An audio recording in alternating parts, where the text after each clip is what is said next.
मोदी जी का मैं सैकड़ों बयान ऐसा सुना दूंगा जो कहते हैं रहेगा वो निश्चित रूप से नहीं रहेगा। मैं एग्जांपल बता रहा हूं। उन्होंने कहा कि रेलवे नहीं बिकेगा, रेलवे बिक गया। युवाओं को हर साल 2 करोड़ रोजगार मिलेगा, नौकरी नहीं मिलेगा। महिलाओं की सुरक्षा की गारंटी देंगे, आज महिलाओं के साथ गारंटी इज्जत का खिलवाड़ किया जा रहा है। आपने हाथरस में देखा, मोदी जी ने कहा किसानों की आय दोगुनी करेंगे, इतनी दोगुनी आय कर दिए किसान रोड पर आ गया। आप कह रहे थे किसान युवाओं को हर साल 2 करोड़ रोजगार देंगे, 2 करोड़ रोजगार छीन लिए। तो ऐसे सैकड़ों बयान हैं जो मोदी जी जो कहते हैं निश्चित रूप से उसका उल्टा होगा। इसलिए इसके कहने हुआ जो भी राज्यसभा में बोल रहे हैं ये जुमला है। और दूसरी बात, एमएसपी की बात कर रहे हैं कि आदरणीय प्रधानमंत्री मोदी जी कह रहे हैं एमएसपी था, है, रहेगा। मैं एक बात बता देता हूं, एमएसपी में जब सरकार तय करती है कि 1850 रुपए कुंटल धान खरीदा जाएगा, तो ये कंपनी और व्यापारी कैसे 1200 रुपए कितना खरीद लेते हैं? मैं पूछना चाहता हूं, 1200 रुपए कैसे खरीद लेते हैं? जब धान का रेट 1400 रुपए सरकार तय करती है, तो 800 रुपए 600 रुपए कैसे व्यापारी खरीद लेते हैं? मैं पूछना चाहता हूं सरकार से। इसलिए करते हैं कि उनको सरकार से और इस एमएसपी से डर नहीं होता है। तो किसान चाह रहा है कि एमएसपी पर एक कानून बने, कानून ऐसा बने कि सरकार जो मिनिमम सपोर्टिंग प्राइस एमएसपी जो तय करेगी, उससे नीचे जो व्यापारी जो कंपनी खरीदेगा वह जेल जाएगा। किसान एकता जिंदाबाद, किसान एकता तो आप क्यों नहीं कर रहे हैं? मैं पूछना चाहता हूं मोदी जी से, तो आप क्यों नहीं एमएसपी में कानून बना रहे हैं? और दूसरी बात, उन्होंने कहा राज्यसभा में कि किस आंदोलन जीवी है। तो एक बात बता दूं, यह देश आंदोलनकारियों का देश है, क्योंकि देश हमारा जब गुलाम था तो भगत सिंह, अशफाक उल्लाह खान, महात्मा गांधी जैसे आंदोलनकारी ने पैदा हुआ, तब जाके अंग्रेजों से यह हमारा देश गुलाम था वो मुक्त हुआ है। इसलिए यह देश आंदोलनकारियों का है। और मोदी जी आप तो प्रचार मंत्री हैं, हमारे देश में 2 प्रधानमंत्री बनाने की जरूरत है। एक प्रधानमंत्री अपने पार्टी का प्रचार करेगा, एक प्रधानमंत्री देश का विकास करेगा।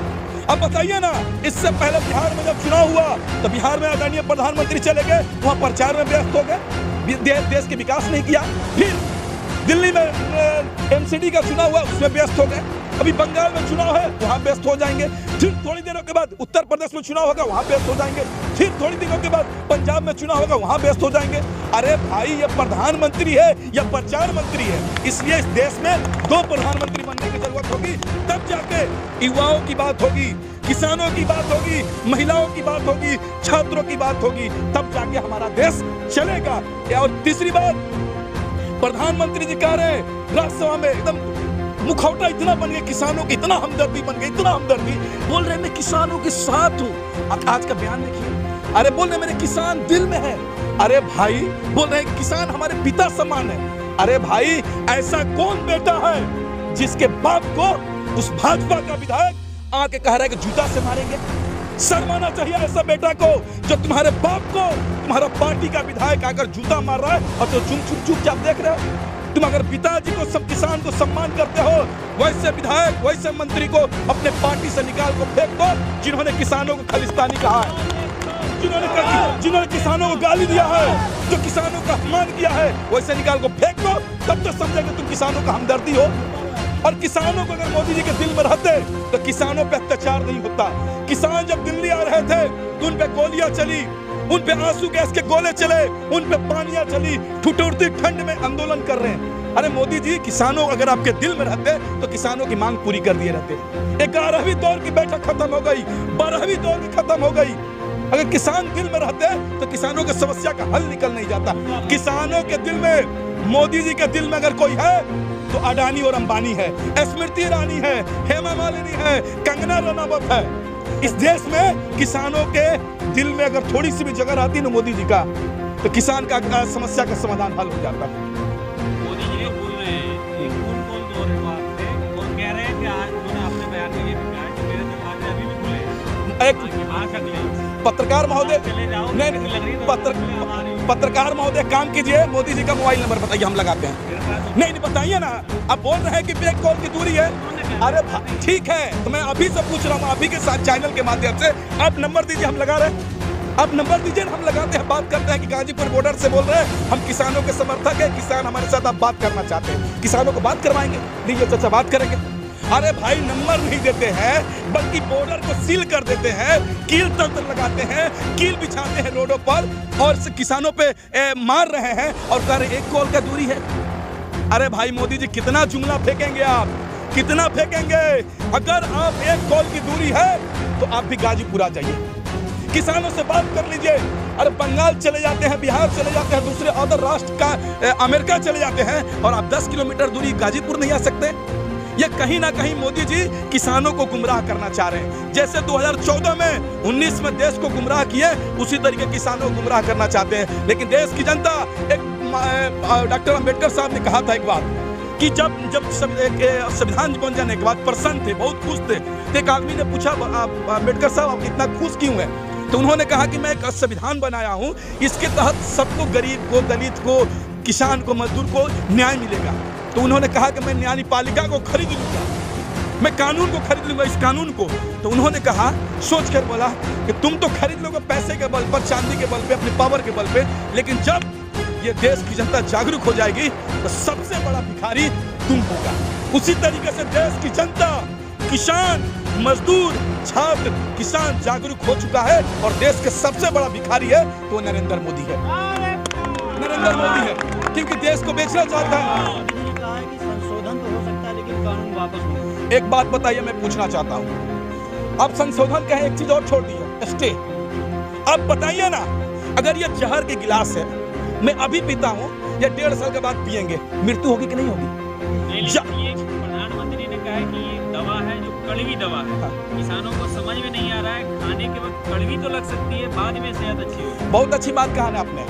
जब CA NRC आया था तो मोदी जी कह रहे थे और भाजपा के कुछ चमचे कह रहे थे कि देश के अल्पसंख्यक को समझ में नहीं आ रहा है। जब नेटबंदी हुआ तो कह रहे थे देश के व्यापारियों को समझ में नहीं आ रहा है, देश के आम नागरिक को समझ में नहीं आ रहा है। जब GST लगा तो बोल रहे थे देश के व्यापारियों को समझ में नहीं आया, और जब देश के युवा रोजगार मांग रहा तो कह रहे थे देश के युवाओं को समझ में नहीं आ रहा है। अब कृषि कानून आया है तो बोल रहे हैं देश के किसानों को समझ में नहीं आ रहा है। अरे भाजपाइयों, मोदी जी आप किस तरह के आदमी हैं? क्या आप कानून लाएंगे और आप भी समझेंगे? अरे भाई हमको ऐसा कानून नहीं चाहिए जो तुम हमको ठोकना चाहते हो। आप बताइए ना, आप हमको 500 रुपए देंगे, नोट 500 का नोट, आप हमको क्या बोलेंगे? आपको thank you sir, thank you, शुक्रिया, बहुत बहुत 500 रुपये दिए, हमारा बहुत काम आएगा। लेकिन मोदी जी कृषि कानून किसानों को दे रहे हैं, किसान बोला नहीं चाहिए भाई, हमको नहीं चाहिए। ऐसा आप बोल निवेशक बात नहीं है आपको 500 का, कभी बाद में हो जाए कि 500 नहीं। एक मैं बात बता देता हूँ, एक बात 500 की बात की है ना आपने, पहले तुमने टॉयलेट बंद किया, इंटरनेट बंद किया, बिजली बंद किया, लेकिन आंदोलन क्यों जुड़ा हुआ है? ये नोट की ताकत नहीं, ये बिजली की ताकत नहीं, टॉयलेट की ताकत नहीं, बल्कि ये किसानों के साथ दिल का कनेक्शन जुड़ा हुआ है। दिल का कनेक्शन तुम तोड़ नहीं सकते हो, बिजली का तार तोड़ सकते हो, इंटरनेट बंद कर सकते हो, लेकिन दिल का कनेक्शन तोड़ नहीं सकते। सरकार तो इसको दिल का कनेक्शन नहीं मान रही है, ये बॉर्डर पार का कनेक्शन मान रही है। इसमें आंदोलन क्या बॉर्डर पार? बोल रही कि यहाँ के लोग नहीं, ये बाहर के लोग इसको चला रहे हैं। हाँ, बहुत सुंदर बात बोले। काम कीजिए गृह मंत्री जी, आप क्या कर रहे हैं? मेरा नाम शौकत अली, मेरे गिरफ्तार कर लीजिए। नहीं, इनको गिरफ्तार कर लीजिए। मैं आतंकवादी हूँ, खालिस्तानी हूँ, पाकिस्तानी हूँ, तो गिरफ्तार क्यों नहीं कर रहे? आप जेल में क्यों नहीं डाल रहे? आपकी जेलें कम पड़ जाएंगी, लेकिन हमारे जेल भरो आंदोलनकारियों का संख्या कम नहीं पड़ेगा। तुम्हारी गोलियां कम पड़ जाएंगी, लेकिन हमारे सीने कम नहीं पड़ेंगे। तुम्हारे तलवारें कम पड़ जाएंगी, लेकिन हमारे गर्दन कम नहीं पड़ेंगे। इस कृषि आंदोलन के खिलाफ हमारा आंदोलन तब तक जारी रहेगा जब तक ये कृषि कानून रद्द नहीं हो जाता है, MSP पे कानून नहीं बन जाता है। एक और बात कह देता हूँ,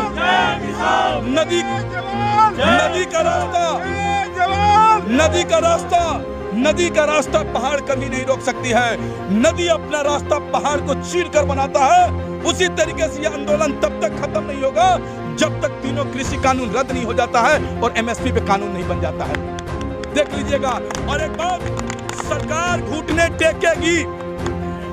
टेकेगी, क्योंकि जब हमारा सीता जी को रावण ने अपहरण किया था तो बोलता था सीता जी को हम नहीं छोड़ेंगे। जब हमारे देश पे अंग्रेज गुलाम किए थे तो बोल रहे थे इस देश छोड़ कर नहीं जाएंगे। उसी तरीके से नरेंद्र मोदी तनाशाह सरकार कह रही है कि कृषि कानून रद्द नहीं करेंगे। आप थोड़ा सा इंतजार कीजिए, यही सरकार कह रही थी कृषि कानून को रोक संशोधन नहीं करेंगे, स्टे नहीं करेंगे। किसान मानने को भी तैयार नहीं थी, लेकिन अब क्या कर रही है, स्टे लगाने के लिए भी तैयार है, संशोधन करने के लिए भी। तो आप थोड़ा सा इंतजार कीजिए पत्रकार महोदय, यह सरकार किसानों के बीच में घुटने टेकेगी और कहेगी माफ कर दो, माफ कर दो किसान भाइयों, माफ कर दो किसान भाइयों, हमसे गलती हो गई, कृषि कानून रद्द कर रहे हैं, एमएसपी पे कानून बना रहे हैं।